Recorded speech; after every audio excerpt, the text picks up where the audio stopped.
আসসালামু আলাইকুম।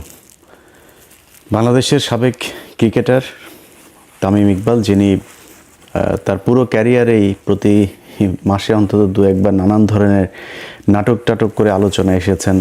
মান, অভিমান, ভালোবাসা, বিচ্ছেদ, এগুলো তার পুরো ক্যারিয়ার জুড়ে।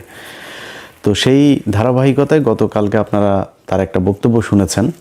তিনি হঠাৎ করে সারা দেশের, এমনকি আমরা যে সরকারের সমালোচনা করছি সেই সরকারও কি কাহিনী জানি না, তারাও দেখলাম ইন্ডিয়ার এবার এই যে মুস্তাফিজকে তারা কলকাতা নাইট রাইডার্সের হয়ে খেলার থেকে বাদ দেওয়ার কারণে যেই প্রতিক্রিয়া দেখিয়েছে এবং যে পদক্ষেপগুলো নিয়েছে, সেটা খুব ভালো কিছু পদক্ষেপ নিয়েছে।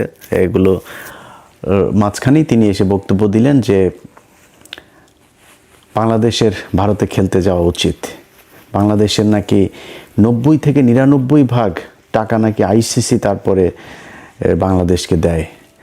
আপনারা এটার খুব সহজ হিসেবটা যেটা মিলাবেন সেটা হচ্ছে যে বাংলাদেশে যে ম্যাচগুলো হয় এগুলো বাংলাদেশের প্রতিটা দেশেরই ক্রিকেটের জন্য এই যে ম্যাচের যে ফি থেকে বোর্ডকে যে টাকাটা দেওয়া হয়, কিছুদিন আগে আপনারা জানেন যে পাকিস্তানে যখন ক্রিকেট হয়নি সেই দেশে, এই হোম ক্রিকেট বন্ধ থাকার কারণে সেই দেশের কিন্তু ক্রিকেটের বোর্ড যেটা, সেই পিসিবি কিন্তু দেউলিয়া হয়ে যাওয়ার মতো অবস্থা হয়েছিল। অর্থাৎ আইসিসি যদি সব দেশের 90 থেকে 99% টাকা দিত তাহলে পাকিস্তানের এই অবস্থা হইতো না। এই কথাটা পুরোপুরি মিথ্যা কথা।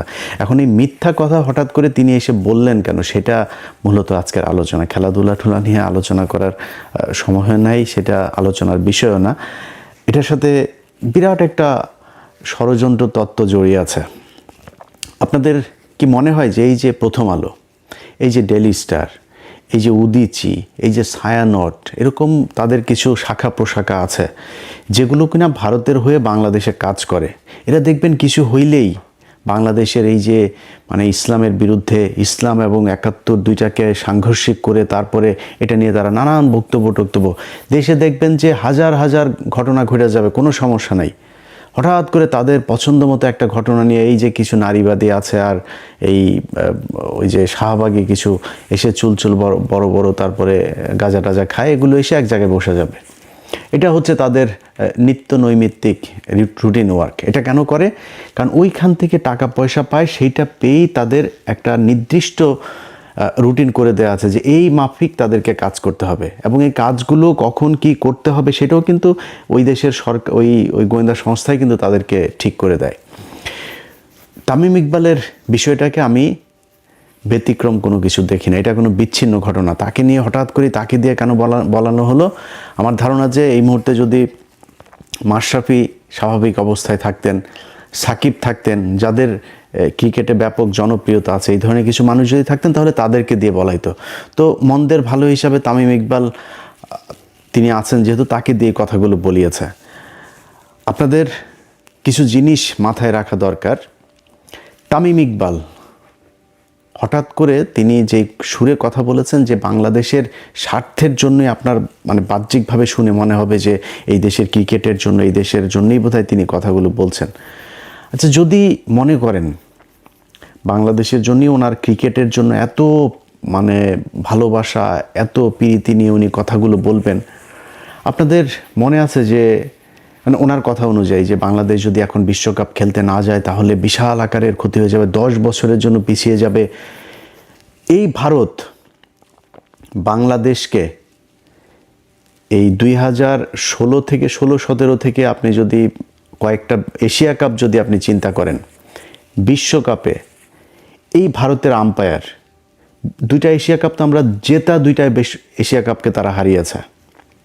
সে বিশ্বকাপের জন্য উনি কোনো কথা বলেছিলেন যে ভারত আমাদেরকে হারিয়েছে? যদি সেটা আমরা জিততাম, মনে করেন একটা এশিয়া কাপ থাকার মানে কি, এশিয়ার বাঘ, সে এশিয়ার শ্রেষ্ঠ, এটাই তো তাদের বিশাল ব্যাপার। আপনি 1997 সালে যেদিন, আমি ছোট তখন, কিন্তু আমার এই মনে আছে যে আমি আমার একটা প্যান্ট বানাতে যাচ্ছিলাম আমাদের চুয়াডাঙ্গা জেলা শহরে।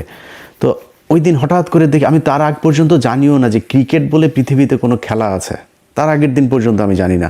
সবাই দেখছি রেডিও নিয়ে, তারপরে এই কানের মধ্যে নিয়ে তারপরে শুনছে কি একটা যেন ধারাভাষ্যকার কথা বলছে, ফুটবলের মতোই মনে হয়, আমি জানি না কি হচ্ছিল।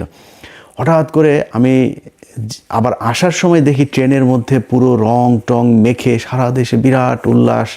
ওই দিন টেলিভিশন পত্রিকা সব এই বিশ্বকাপ পরের দিন, মানে ওই যে আইসিসি যেটা বাংলাদেশ জিতে বিশ্বকাপে খেলার মর্যাদা অর্জন করলো, আকরাম খান যে অধিনায়ক ছিলেন। তো ওই একটা ম্যাচ আজকে যে বাংলাদেশের ক্রিকেট সেই জায়গায় নিয়ে এসছে। এই এশিয়া কাপের 2টা এশিয়া কাপ যদি বাংলাদেশ জিতত, তাহলে বাংলাদেশ মানসিকভাবে আরও বিশাল আকারে উঠে যেত না সামনে। সেটা নিয়ে তামিম ইকবাল কোনো দিন ভারতকে বলেছে যে তোমরা এই চুরি করো, তোমরা এইভাবেই করো। বরং ওই ম্যাচের মধ্যে সাকিব আল হাসানকে তাও দেখেছি যে মোটামুটি একটু তর্জন গর্জন করেছে, তারপরে এ কথা বলে নেই। তারপরেও ধরেন ওনার বিশাল ভালোবাসা, উনি বাংলাদেশের ক্রিকেটকে বাঁচাইতে চায়। আচ্ছা, এই যে শেখ হাসিনার সরকার, এই শেখ হাসিনার সরকার আমরা কেন এই যে বিভিন্ন আপনার এই ফ্যাসিস্ট, আপনার এই যে কালচারাল এই ফ্যাসিস্ট যে গণমাধ্যম, ফ্যাসিস্ট যেই আপনার আমলা প্রশাসন, এদের ব্যাপারে আমরা এত তৎপর কেন?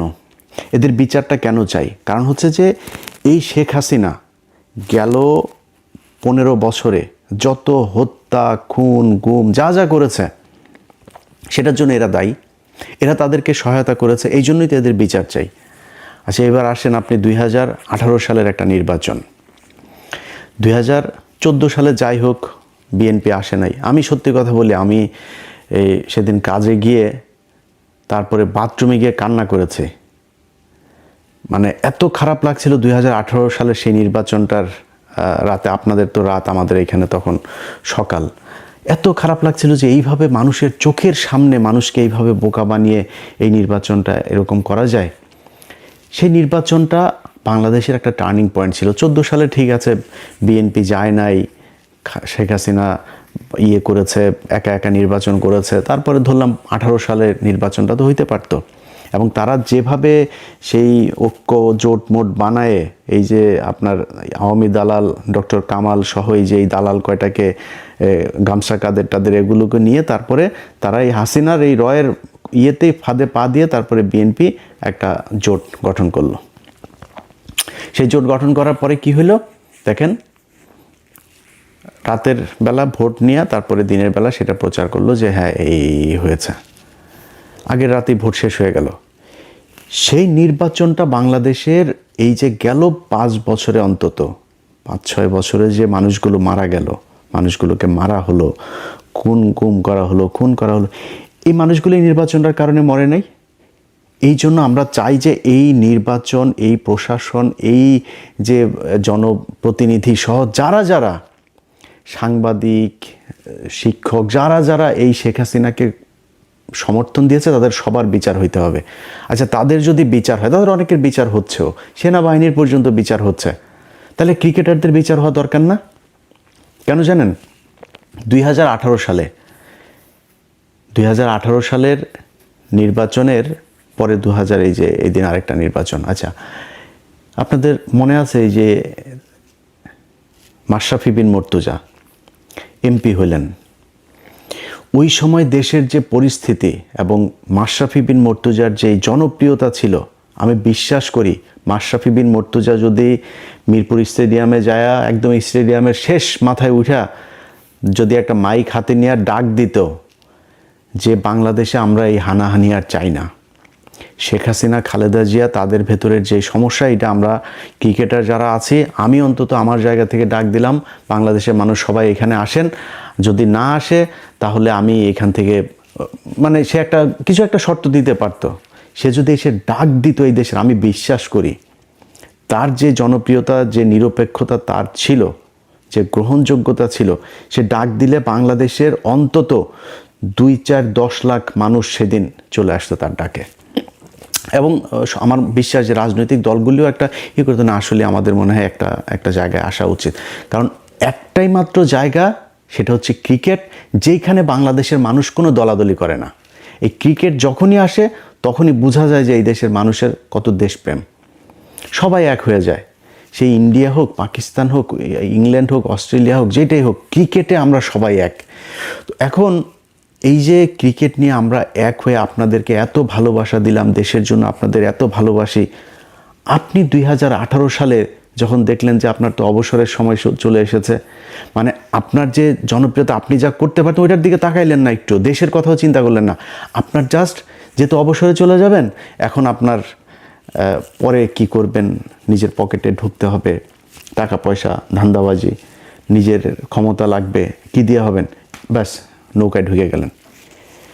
2024 সালে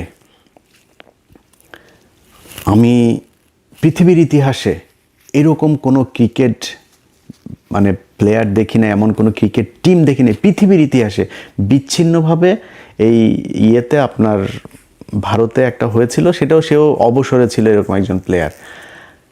মানে বাংলাদেশের সাকিব, মাশরাফি, ওইদিকে একবার তামিম যায় হাসিনার সাথে, একবার মুশফিক যায় হাসিনার কাছে, পুরো টিম ধরে আপনার নির্বাচনী ইয়েতে গেল, নির্বাচনী প্রচারণায় তারা অংশ নিল, একদম পুরো টিম ধরে। আমার মনে আছে, আমার চোখে এখনও ভাসছে যে তারা এই ওই যে গাড়িগুলোতে, গাড়ির বহন নিয়ে তারপরে তারা মিছিল করছে, নৌকার মিছিল। এই পৃথিবীর ইতিহাসে এমন কোনো জায়গা আছে যে এই দেশে এরকম ঘটনা ঘটেছে, পুরো ক্রিকেট টিম ধরে যায়, আপনারা একটা রাজনৈতিক দলের নৌকার মিছিলে যান, আপনারা একজনের ভোট করেন, আপনারাও এমপি হইতে যান, ভারত থেকে খেলা বন্ধ করে, খেলা থুয়ে দিয়ে তাড়াতাড়ি করে এসে ঢাকায় এসে আপনার সাকিব আল হাসান সে যে কাগজপত্র সাইন করে দিয়ে গেল, মনে আছে আপনাদের? এই ক্রিকেট টিম, আপনারা যে খেলাধুলা করেন, আপনাদেরকে আমরা বিশাল ভালোবাসি। আপনারা আমাদের দেশের হয়ে খেলা যখন করেন, বুকের মধ্যে হাত দিয়া রবীন্দ্রনাথের চুরি করায় আমার সোনার ধনের বাংলা একটা গান, এই ধনের বাংলা গাইতে গিয়া তারপরে কি হয়, আপনারা বোঝান, আরে বাবা বিশাল ভালোবাসা। আপনারা কিসের ভালোবাসা? টাকা নেন, টাকা ছাড়া খেলেন নাকি? বাংলাদেশের এমন কোনো সেক্টর নাই যে এত টাকার মালিক হওয়া যায়, ক্রিকেট খেললে যত টাকার মালিক হওয়া যায়, কোটি কোটি টাকার মালিক হওয়া যায়। আজকে যে মুস্তাফিজকে নিয়ে আমরা এত কান্না করছি, আপনাদের মনে আছে?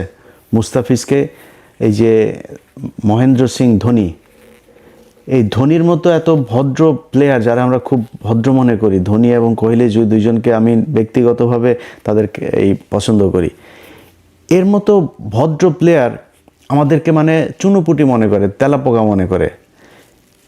এই মুস্তাফিজরা একবার মনে আছে পিচের মাঝখানে কিভাবে ধাক্কা দিয়ে, ইচ্ছাকৃতভাবে ধাক্কা দিয়ে মুস্তাফিজকে ফেলে দিয়েছিল, মনে আছে আপনাদের? মুস্তাফিজের যদি লজ্জা থাকতো তারপর থেকে আর কোনদিন ভারতে খেলতেই যেতে চাইতো না, ওইটার প্রতিবাদ করা হইতো। ওনারা ভারতের সামনে গেলে মনে হয় একদম মানে ওই যে আইপিএলে ডাকবে কিনা ওইটা মাথার মধ্যে থাকে, ওইটা মাথায় থাকার কারণেই ওই করে আর কি, মানে ওরা যাই করুক সেটাকে তারা অ্যাকসেপ্ট করে নেয়। সেটাই ঘটেছে, সেটা সবার ক্ষেত্রে ঘটেছে, এবং মুস্তাফিজের ক্ষেত্রে সেটাই ঘটেছে। সে যায়, যে খেলে আসে, এবং আমার বিশ্বাস সামনেও যাবে, আবারও যাবে, কারণ ওরা তো দেশের জন্য খেলে না, দেশপ্রেমে ওদের ভেতরে নাই, ওরা টাকার জন্য খেলে। টাকা বলেন যে বিসিবি আর কোনো প্লেয়ারকে মাসিক টাকা দিবে না, দেখেন না খেলা খেলতে যায় কি না, টাকার জন্য খেলে। তারপরেও ভাই আপনারা খেলাধুলা করেন, কোনো সমস্যা নাই, আপনাদের কারণে। সেটা আপনি যদি এখন মনে করেন বিএনপি আছে, এখন জামাত আছে, এখন তো আওয়ামী লীগ নাই, আমি চাই না আপনারা, ইভেন আপনি অবসরে গেলেও আমরা চাই না যে আপনারা কোনো দিন কোনো দলে আসেন, কারণ আপনারা এমন একটা জায়গায় যে আপনাদের জন্য এই দেশের সব মানুষের ভালোবাসা আছে, সব মানুষ আপনাদের। হ্যাঁ, যদি বিশাল কোনো জাতীয় কোনো ক্রাইসিস তৈরি হয়, আপনারা একটা কথা বলেন যে ঠিক আছে আমাদের এইটা এখন করা উচিত, এটা জনগণ যেটা প্রত্যাশা করে, জনগণ যেটা চিন্তা করে, এরকম কথা বলেন, আমার বিশ্বাস সবাই মেনে নেবে। কিন্তু খামোখা এই যে নির্বাচনে যাওয়া, এমপি হওয়া, তারপরে ধান গম চুরি করার আশায় এই সংসদে যাওয়া, এটা তো আপনাদের দিয়ে মানায় না, আপনারা করতে পারেন না এটা, কারণ আপনাদেরকে আমাদের পকেটের টাকা দিয়ে আপনাদেরকে দেওয়া হয়, খেলতে সুযোগ দেওয়া হয়। আপনারা মনে করেন না যে আপনারা ফ্রি বাংলাদেশের জন্য খেলেন। তো সেই কাজগুলি তারা করেছে।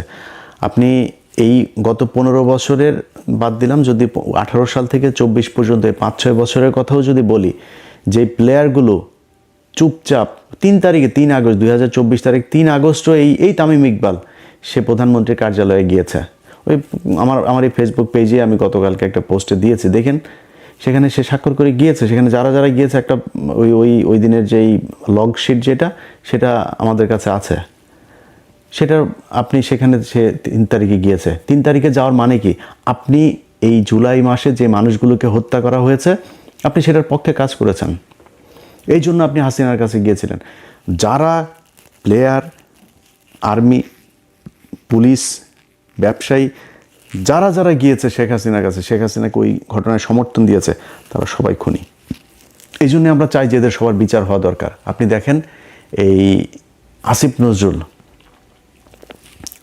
উপদেষ্টা হয়েই তারপরে কি বলল, যে আমরা হাজার হাজার এই যে মামলা হয়েছে, হাজার হাজার আসামি করা হয়েছে।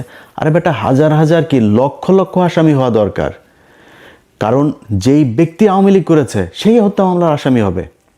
এখন যে সরাসরি একজনকে খুন করেছে, সরাসরি একজনকে গুম করার সাথে জড়িত ছিল, একজনকে গুলি করেছে, তার শাস্তি এক হবে। যে একটা ওয়ার্ডের সভাপতি ছিল, একজন কর্মী ছিল, ওই বৈষম্য বিরোধী আন্দোলনের ওই ছাত্রদের বিরুদ্ধে ওই পাশে মিছিল করেছে, অবস্থান নিয়েছে, তার বিচার অন্য আরেকটা হবে, সে যদি কাউকে মেরে না থাকে। বাট বিচার তো হইতে হবে। এসেই বললেন না, এত মানুষের, এত হাজার হাজার মানুষের বিরুদ্ধে এইভাবে মামলা দেওয়া ঠিক হয়নি, এই কথা যেদিন বলেছে সেই দিন থেকেই এই আসিফ নজরুল আওয়ামী লীগের হয়ে তারপরে কাজ করছে। আওয়ামী লীগ, আসিফ নজরুল এসে এবার আপনার বিশাল আকারের নাকি তিনি আইন বিভাগের নাকি বিশাল কিছু করে ফেলেছেন।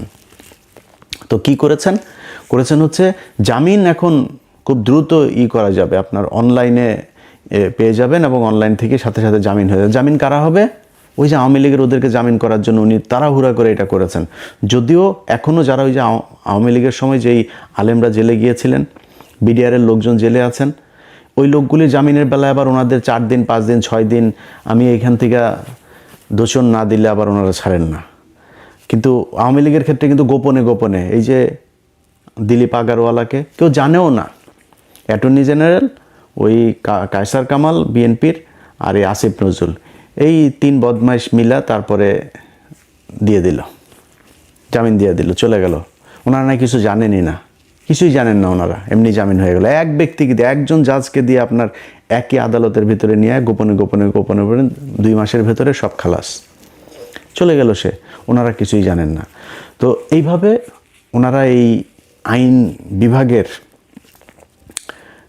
বিশাল আকারের সংস্কার করেছেন, এর বাইরে আর কোনো কিছু করেন। এখনও পর্যন্ত ওই যে আপনার আবুধাবিতে যেই বিপ্লবীরা ওইখানে জেলে গিয়েছিল তাদের করা হয়েছে।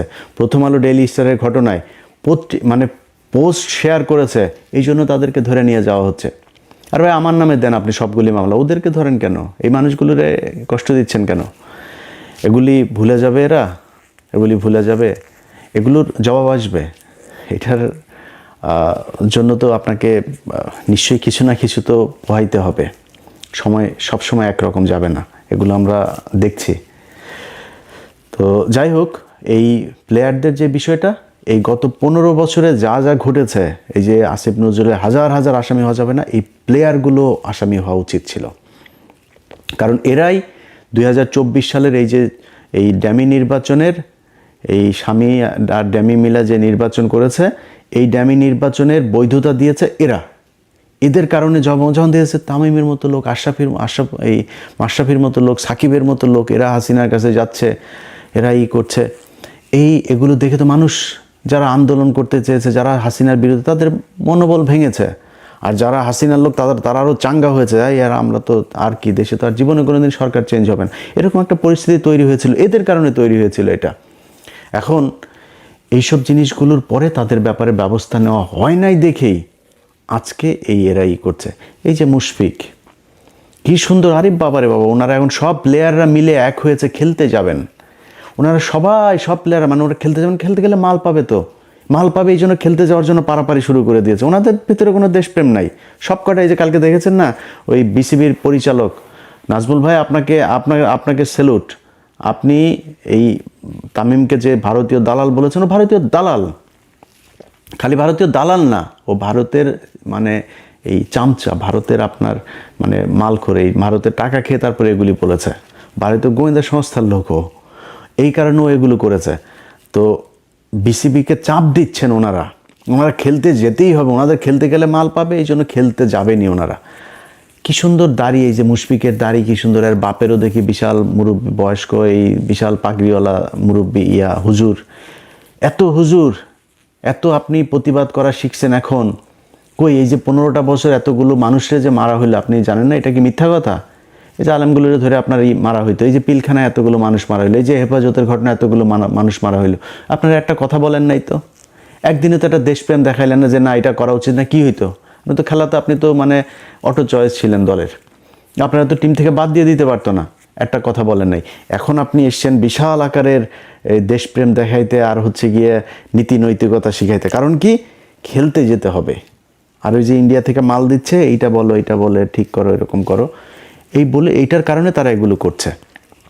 এখন তারা খেলতে যেতে চায়, বিসিবিকে নানানভাবে চাপ দিয়ে, নানান নেগেটিভ, নানান মিডিয়াও এখন দেখে না, মিডিয়াগুলো তো এগুলো সব ইন্ডিয়ান টাকা মালেই চলে, এগুলোর দিয়া এরা এখন একটা তৈরি করতে চাচ্ছে যে না খেলতে যেতে হবে, বাংলাদেশে খেলতে না গেলে বিশাল আকার। আরে বেটা, খেলতে আমরাও যেতে চাই, বাংলাদেশ তো খেলতে যেতে চায়, কেন খেলবে না বাংলাদেশ? বাংলাদেশ যেটা চায় যেভাবে, এটা আন্তর্জাতিক নিয়মের ভেতরে রেখে সেই ক্লোজগুলো দিয়েই তো বিসিবি তাদেরকে চিঠি পাঠিয়েছে যে আমরা এই কারণে তোমাদের এখানে খেলতে যেতে পারছে না, আমার নিরাপত্তার কারণে। আমার একটা প্লেয়ার যেখানে নিরাপদ থাকতে পারে না, ওটা তো জঙ্গি রাষ্ট্র এই ভারত। পৃথিবীর মধ্যে সবচাইতে নিকৃষ্ট জঙ্গি রাষ্ট্র হচ্ছে এইটা। এর দেশে আপনি তো জীবন নিরাপত্তা নিয়ে আসতে পারবেন না। সো আমার সেই কারণ দেখিয়ে আমি চেয়েছি যে আমরা করব না, অথচ তিনার এখন খেলতে যাবেনি। খেলতে যাওয়ার এই কারণেই এখন নতুন করে তৈরি করেছেন মিথ্যা কথাবার্তা বলে 90 থেকে 99% টাকা আমাদের আইসিসি দেয়, আমাদের খেলতে না গেলে সব প্লেয়াররা সব ধ্বজভঙ্গ হয়ে যাবে। বিশ্বকাপ খেলতে জানলে তো বিশ্বকাপে আপনি মনে করেন নকআউট খেলা একটা ম্যাচ খেলে যখন আউট হয়ে যান তো কী হয়েছে? এরপরে বিশ্বকাপে খেলবেন, পরে বিশ্বকাপে কি ভারতে হবে নাকি? পরে হোম সিরিজ খেলবেন, বাইরে যাবেন, সফরে যাবেন, খেলবেন। এর জন্য কি হইলো, কি সমস্যা? এগুলোর ন্যারেটিভ তৈরি করে তারপরে এই ভারতের যে বয়ান সেটাকে আমাদের দেশে প্রতিষ্ঠিত করতে চায়, এর বাইরে কোনো কিছু না। যাই হোক, আমরা এই প্লেয়াররা যেই আমাদের আবেগ নিয়ে খেলে তাদের পয়সার জন্য, এটা আজকে বোঝানোর জন্যই মূলত এই ভিডিওটা করলাম। আর ভবিষ্যতে কোনো প্লেয়ার যারা বাংলাদেশের জাতীয় দলে খেলাধুলা করে, এই খেলাধুলাকে খেলাধুলার জায়গায় রাখতে চাই। আমি এমনকি ছাত্র রাজনীতিরও বিরুদ্ধে, কিন্তু সেটা সম্ভব না, যদিও এটা কেউই মানবে না, সবাই গোপনে গোপনে করবে। সো আমি এটারে নিয়ে অন্তত খেলার বিষয়টাতে এটা যেন হয়। এবং ভারতের বিরুদ্ধে বর্তমান সরকারের যে অবস্থানটা নিয়েছে এই মুস্তাফিজের ব্যাপারে, এটার প্রতি সরকারের প্রতি সর্বোচ্চ সমর্থন জানিয়ে শেষ করছি। আল্লাহ হাফেজ।